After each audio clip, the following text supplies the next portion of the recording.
अस्सलामु अलैकुम वरहमतुल्लाहि वबरकातुहू। तो आज हम शुरू करने जा रहे हैं MCQ series, mock test series. ये असल में दरअसल आपका एक मॉक टेस्ट होने वाला है जो भी जेके एसएसबी एग्ज़ाम्स के लिए प्रिपेयर कर रहे हैं, स्पेशली जूनियर असिस्टेंट एग्ज़ाम के लिए, क्योंकि उसका जो एग्ज़ाम कैलेंडर है, एग्ज़ाम कैलेंडर के मुताबिक वो जूनियर असिस्टेंट का एग्ज़ाम फरवरी में होने वाला है।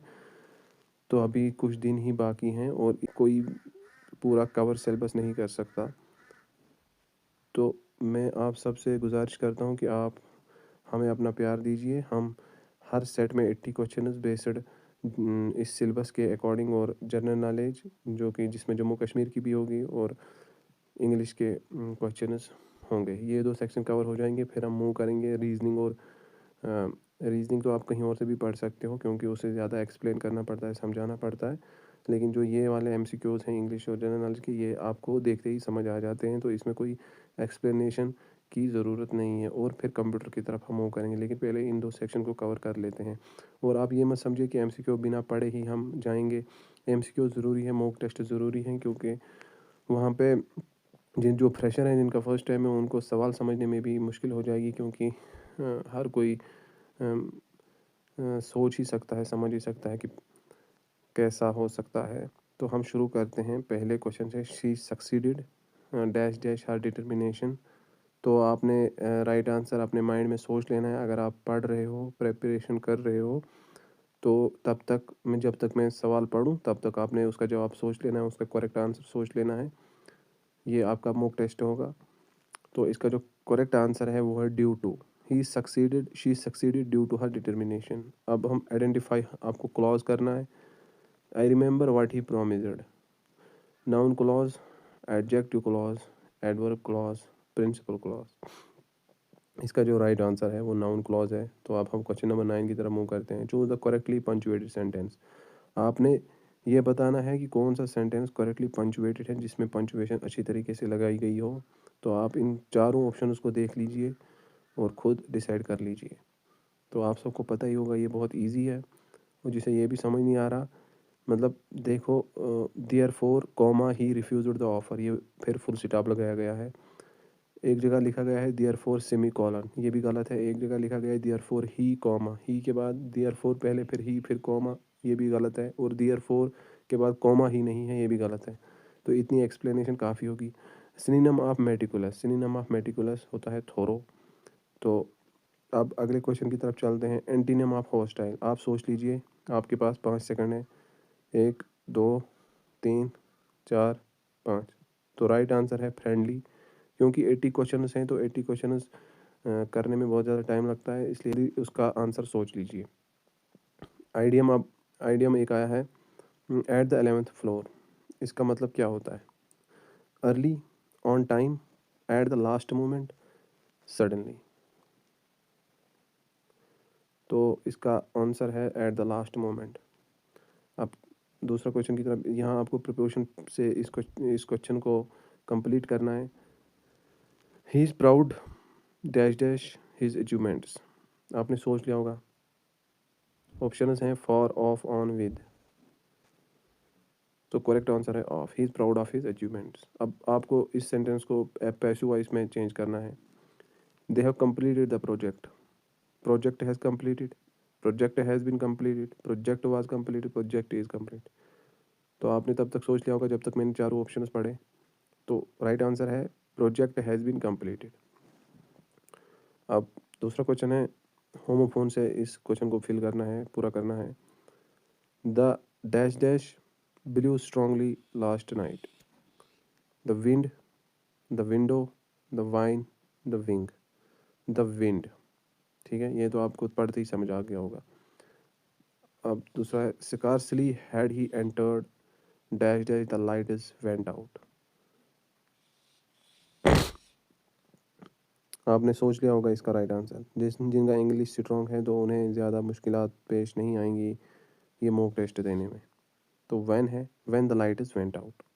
अब आपको इस क्वेश्चन में से एरर, इन चार ऑप्शन में से एरर, जो ये क्वेश्चन है इसमें से एरर आइडेंटिफाई करना है। Neither of the boys have arrived yet. बताओ कि कौन से वर्ड्स इसमें गलत है। Neither of the boys have arrived yet. Have arrived yet, have arrived error है, ठीक है। अब आइडियम और एक हमारे पास आ गया है, सिपिल द बीन्स। आपने कहीं पे देखा भी होगा ये सिपिल द बीन्स, या सुना भी होगा। इसका मतलब होता है रिवील ए सीक्रेट, एक राज बता देना, राज का पर्दाफाश करना, राज को रिवील कर देना, उसे कहते हैं सिपिल द बीन्स। अब हमारे पास आया है वन वर्ड सब्स्टिट्यूशन, जो कि सिलेबस में है, आइडियम्स भी सिलेबस में, सिनोनिम्स एंटीनिम्स भी सिलेबस में है। A person who is indifferent to pleasure और पेन, उस पर्सन को क्या कहते हैं। मतलब वन वर्ड सब्स्टिट्यूशन का मतलब होता है आपके पास सामने एक बहुत बड़ा सेंटेंस दिया जाता है, लेकिन आपने उस सेंटेंस का मतलब एक वर्ड में बताना होता है। जो उस सेंटेंस का पूरा मतलब होता है वो एक वर्ड में दिया गया होता है, तो उसे कहते हैं स्टोइक। जो person, a person who is different to pleasure और पेन, स्टोइक। इमोशनलेस, ठीक है। इसकी explanation, choose the correct sentence. अब आपने इनमें से एक करेक्ट सेंटेंस चूज करना है। He suggested me to apply, he suggested that I apply, he suggested me applying, he suggested to apply, he suggested that I apply is the right answer. देखें, अगर मैं आपका वेट करूँगा, आप कब right answer दोगे, 5 सेकंड वेट करूँगा हर question के बाद, तो ये सीरीज़ बहुत लंबी हो जाएगी। लेकिन एमसीक्यूज़ पे आपको इतना टाइम नहीं देना है। आप जैसे ही क्वेश्चन उसके 4 ऑप्शंस पढ़ूँ, तब तक आप सोच लिया करो कि इसका आंसर क्या हो सकता है, ठीक है। तो फिर मैं उसका आंसर बता दिया करूँगा, ठीक है, समझ आ रहा है। तो सिनोनिम ऑफ ऑब्सोलीट, ऑब्सोलीट का synonym, option A modern, option B outdated, useful, new. तो इसका राइट आंसर है, सोच लिया, outdated. Antonym of candid, option है हमारे पास फ्रैंक, ऑनेस्ट, सीक्रेटिव, ओपन। तो इसका राइट आंसर है, मुझे पता है आपने सोच लिया होगा, अगर गलत भी आ रहा है दिमाग में कोई नहीं, मैं आंसर बताने के बाद आपका कन्फ्यूजन दूर हो जाएगा। सीक्रेटिव इसका राइट आंसर है, करेक्ट आंसर है। अब आइडियम हमारे पास आया है, cut corners. Options we have, improve quality, take shortcuts, delay work, reduce workload. तो इसका राइट आंसर है, आपने सोच लिया होगा, आपका राइट आंसर है या रॉन्ग आंसर है, ये आप ऑप्शन का राइट करेक्ट, इसका क्वेश्चन का करेक्ट आंसर बताने के बाद ही पता चलेगा। तो इसका करेक्ट आंसर है टेक शॉर्टकट्स।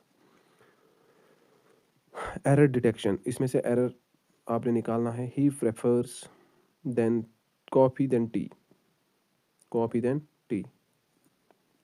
देखिए ये करेक्ट सेंटेंस ऐसे होता है, he prefers coffee to tea, तो देन जो है इसमें और टी जो है, ये दोनों एरर हैं, ठीक है। वन वर्ड सब्स्टिट्यूशन आया है, फियर ऑफ डार्कनेस, अंधेरे का डर, उसे क्या कहते हैं। अंधेरे का डर जिसे होता है, या अंधेरे के डर को क्या कहते हैं, ठीक है। तो ऑप्शन है हमारे पास, निक्टोफोबिया, क्लोस्ट्रोफोबिया, एक्रोफोबिया, हाइड्रोफोबिया। आपने आंसर सोच लिया है, या ऐसे भी कह सकते हैं कि रात का डर, अंधेरी रात का डर। तो इसका राइट आंसर, करेक्ट आंसर है निक्टोफोबिया, ठीक है। अब आप गिन लो कि आपने कितने राइट किए और कितने रॉन्ग किए। Choose correct conjunction, give the cold shoulder. Cold shoulder मतलब एक, समझ ही रहे होंगे आप, मतलब आइडियम देखने के बाद ही कि इसका आंसर क्या हो सकता है। आपके माइंड में एक पर्सपेक्टिव बैठ रहा होगा कि मैं कैसे करूं। तो इसके ऑप्शन है, help someone, ignore someone, punish someone, welcome warmly. तो सीधी सी बात है, इग्नोर समवन। अब synonym of elevate, increase option है, रिड्यूस है, डिले, प्रोलॉन्ग। तो आपने सोच लिया होगा कि राइट आंसर क्या हो सकता है। तो इसका करेक्ट आंसर है रिड्यूस। एंटीनिम ऑफ वर्बोज, तो options we have, wordy, lengthy, concise, talkative. तो the correct answer is concise. Choose the correct sentence, no sooner he arrived that it rained, no sooner did he arrive that he rained, that it rained, no sooner that he arrived when it rained, no sooner he had arrived when it rained. तो मुझे पता है आप सब ने option choose कर लिया होगा। तो the right answer is, the correct answer is, no sooner did he arrive then it rained. One word substitution again आ गया हमारे सामने, a person who loves mankind, जो पर्सन मैनकाइंड से प्यार करता है उसे क्या कहते हैं। ऑप्शंस जो हमारे पास हैं, मिसैंथ्रोप, फिलैंथ्रोपिस्ट, अल्ट्रुइस्ट, ह्यूमनिस्ट। तो philanthropist is the person who loves mankind is the right answer. love for humans मतलब जो इंसानों से प्यार करता हो, ठीक है। idiom face the music, enjoy success, accept consequence, avoid reality, celebrate। ऐसी बातें हम ज़्यादातर सेलिब्रिटीज़ के मुंह से सुनते हैं, या किसी कमेंटेटर या किसी जो कि डिबेट होती है कहीं पर दो इंडिविजुअल्स के बीच या दो ग्रुप्स के बीच, वहाँ पर ऐसे क्वेश्चंस, ऐसे आइडियाज, मतलब वो सीधे अल्फाज में बात नहीं करते, तो ऐसे सुनने को मिलते हैं। फेस द म्यूजिक का मतलब होता है एक्सेप्ट कॉन्सिक्वेंसेस, ठीक है। Error detection, the news are very shocking. तो आपको इसका आंसर पता है, एरर ढूंढना है। The news are very shocking, तो इसमें एरर क्या है। और सिनोनिम ऑफ टेनिशियस, आपको टेनिशियस का सिनोनिम बताना है। वीक, परसिस्टेंट, ठीक है, लेजी, फ्लेक्सिबल। टेनिशियस का सिनोनिम है persistent. Antonym of naive, antonym of naive का है innocent, simple, experienced, childlike. तो experienced is the correct answer. तब तक आप सोच लिया करो। Choose the correct preposition. She insisted dash dash playing the bill. Preposition से इसको कंप्लीट करना है, तो आपके पास जो प्रपोजिशन दी गई हैं, for, on, to, with. Correct answer on है। She insisted on playing the bill. Idiom in hot water, in hot water मतलब गर्म पानी में, उबलते हुए पानी में। कंफर्टेबल, वो तो नहीं हो सकता, उबलते हुए पानी में या हॉट वाटर में कोई कंफर्टेबल नहीं हो सकता, रिलैक्स भी नहीं हो सकता, बिजी भी नहीं हो सकता, तो सीधी सी बात है इन ट्रबल, मुसीबत में ही हो सकता है। ये इसका करेक्ट आंसर है। तब तक सोच लिया करो। चांस ही नहीं बनता कि आपकी सिलेक्शन हो अगर आप, मतलब मैं डिफ़िकल्ट क्वेश्चंस की बात नहीं कर रहा, जो इजी क्वेश्चंस, अगर आप 3 क्वेश्चंस मिस कर दोगे, 3 क्वेश्चंस अटेम्प्ट नहीं करोगे, उनके करेक्ट आंसर नहीं दोगे, तो इंसान कहीं से कहीं पहुंचेगा, क्योंकि फॉर्म इतने ज़्यादा लगे हैं। तो खुद सोचो, इजी छोड़ने की बात ही नहीं। Writing that can not be read, ऐसी हैंड राइटिंग जो पढ़ी ना जा सके। एलिजिबल, इलिजिबल, इलिजिबल, एलिजिबल एक होता है, ठीक है। विजिबल, ऑडिबल, तो क्या है इसका राइट आंसर। नॉट रीडेबल, हाँ। एक्सप्लेनेशन इसकी है एलिजिबल, हाँ। तो इसको मैंने शायद प्रोनाउंस सही से नहीं किया, आप प्रोनाउंसिएशन को हमें। Choose the correct sentence. He accused me for theft, he accused me of theft, he accused for theft, he accused theft. तो क्या हो सकता है correct sentence. He accused me of theft. Antonym of opaque, ये बहुत बार देखने को मिलता है, लेकिन घुमा फिरा के इसको कहीं से फिर से पेपर में घुसा देते हैं। Options we have dark, solid, transparent, thick. तो इसका जो करेक्ट आंसर है वो ट्रांसपेरेंट है। तब तक आपने सोच लिया होगा, ठीक है। अब हम जनरल अवेयरनेस की तरफ मूव करते हैं। जे+, India, which UT was carved out of J in 2019।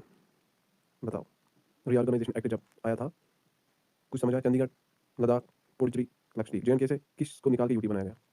तो लद्दाख को बनाया गया, ये आप सबको पता ही होगा। The largest fresh water lake in India is, सबसे largest fresh water lake India में कौन सा है। ऑप्शन वी हैव डाल, वुलर, चिलिका, लोकतक। तो अब मैं करेक्ट आंसर बताने वाला हूँ। आपने सोच लिया होगा कि इसका करेक्ट आंसर क्या है। तो इसका करेक्ट आंसर है Wular. The river Jhelum originates from, option हमारे पास है Dal lake, Wular lake, Verinag spring, Manasbal. आपने राइट आंसर सोच लिया होगा, करेक्ट आंसर सोच लिया होगा, तो मैं बता दूं। तो इसका करेक्ट आंसर है Verinag spring. Which mountain range separated Jammu from Kashmir valley.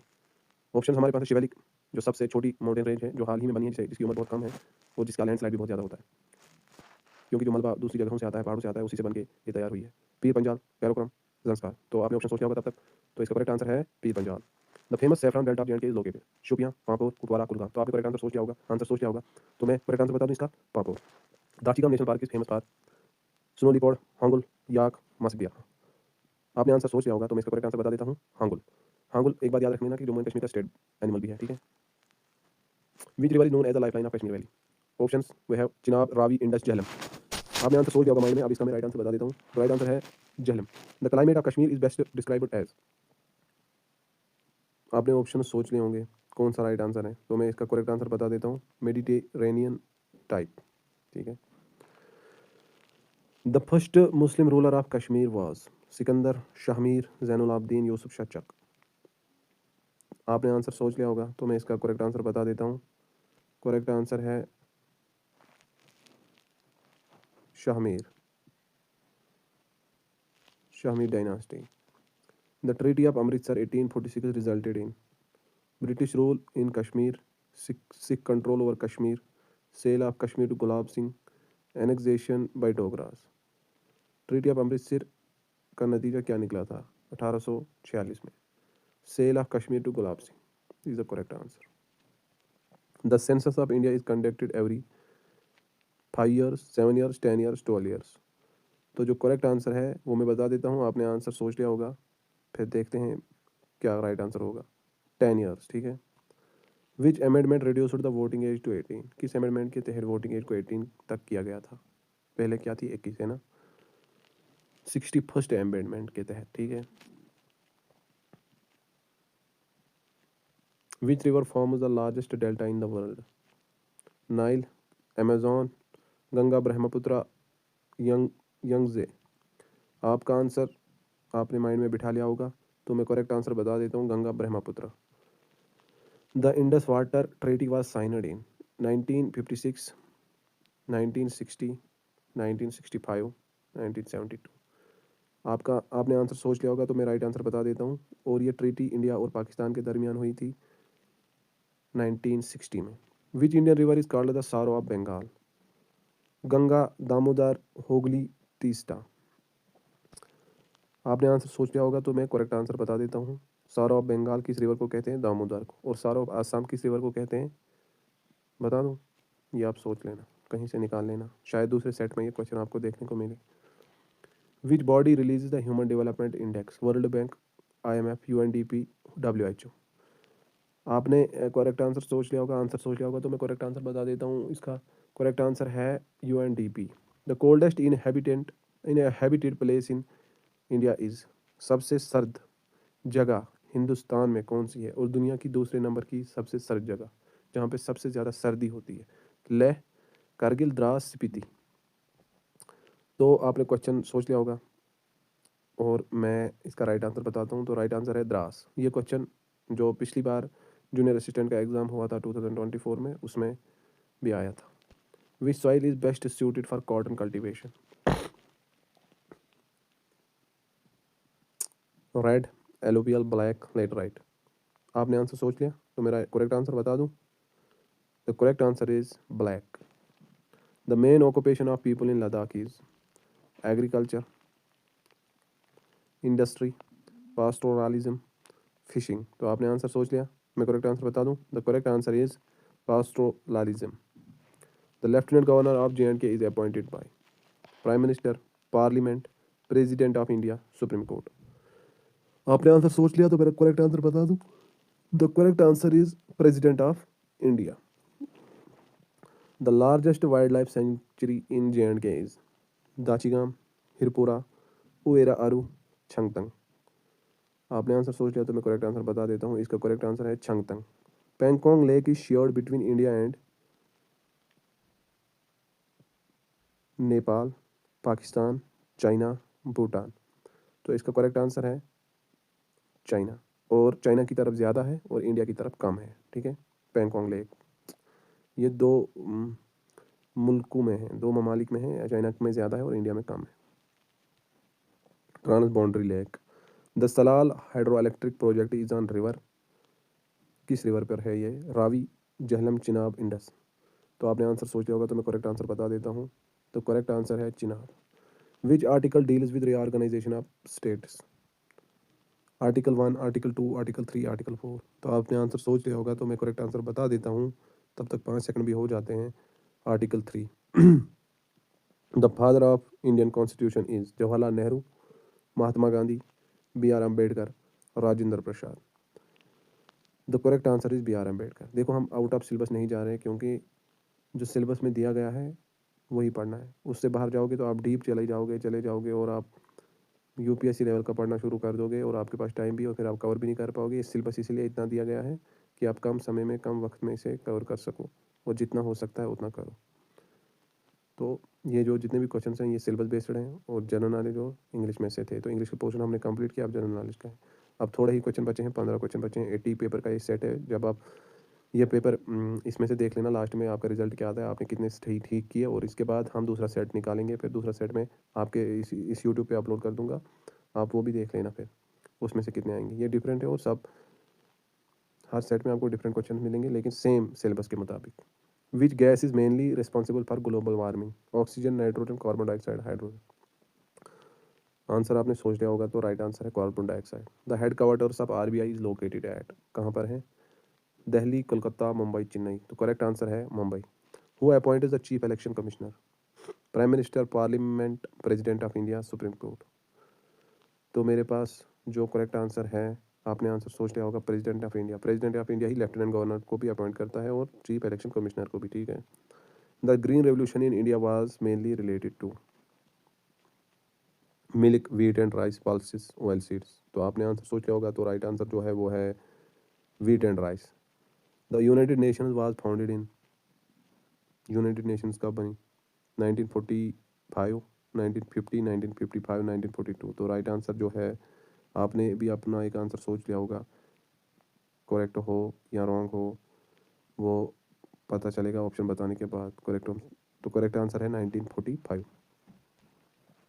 Which Indian state has the highest population density? Kerala, Uttar Pradesh, Bihar, west Bengal. और लोएस्ट पॉपुलेशन डेंसिटी किस स्टेट में है, ये कमेंट में ज़रूर बता देना। सबसे कम पॉपुलेशन इंडिया की किस स्टेट में है, और सबसे ज़्यादा बिहार में है, ठीक है। The national animal of India is tiger. और नेशनल बर्ड ऑफ इंडिया जो है वो कमेंट में बता देना। विच कमेटी रिकमेंडेड पंचायती राज? अशोक मेहता, सरकार, या बलवंत राय मेहता, मंडल। आपने आंसर सोच लिया, तो मैं करेक्ट आंसर बता दूं। करेक्ट आंसर है Balwant Rai Mehta. The largest deltaic region in India is Krishna, Godavari, Kaveri, Sundarbans. तो मैं करेक्ट आंसर बता दूं, आपने आंसर सोच लिया होगा, Sundarbans. The main source of irrigation in Jammu plains is rainfall, canals, tubewells, tanks.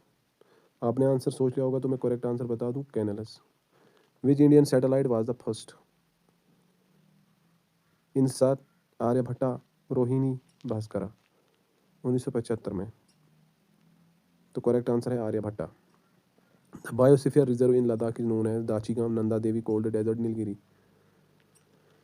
Cold desert is the right answer, correct answer. Which lake is the deepest fresh water lake इन जे&के? ये repeated question है, ये भी आया था previous paper में। डाल, वुलर, मानसबल, पेंगोंग। आपने answer सोच लिया, तो correct answer is Manasbal lake. The first session of constituent assembly was held in 1945, 1946, 1947, 1950। 1946 is the right answer. The World Happiness Report is released by WHO, World Bank, UNDP, UNSDSN। तो right answer है UNSDSN। तो ये आज का जो set है 80 question का based syllabus के अकॉर्डिंग, और जनरल नॉलेज और जनरल इंग्लिश इसमें इंक्लूडेड थी, with special reference to Jammu and Kashmir. ये एक सेट था, और ये इसमें से आपने कितने सही किए, कितने गलत किए, या आप कमेंट में ज़रूर बता देना, और अपनी राय ज़रूर देना कि किस तरह से हम सेट अपलोड करें और आपके सामने किस तरह से पेश करें, और क्या एक्सप्लेनेशन ज़रूरी है या ऐसे ही ठीक है। तो ये मॉक टेस्ट ऐसा ही होता है, इसमें ज़्यादा एक्सप्लेनेशन नहीं करनी होती है, फिर आप खुद कर सकते हो। ये MCQs बहुत इंपॉर्टेंट है, तो इन्हें आप, ये आपके सिलेबस में से लिए गए हैं, तो अभी टाइम भी कम है, तो इसलिए सिलेबस MCQs के बिना, मॉक टेस्ट के बिना आप मत जाइएगा, क्योंकि ये बहुत ज़रूरी है। फ़ी अमानिल्लाह, अपना ख्याल रखना। जज़ाकल्लाहु खैर।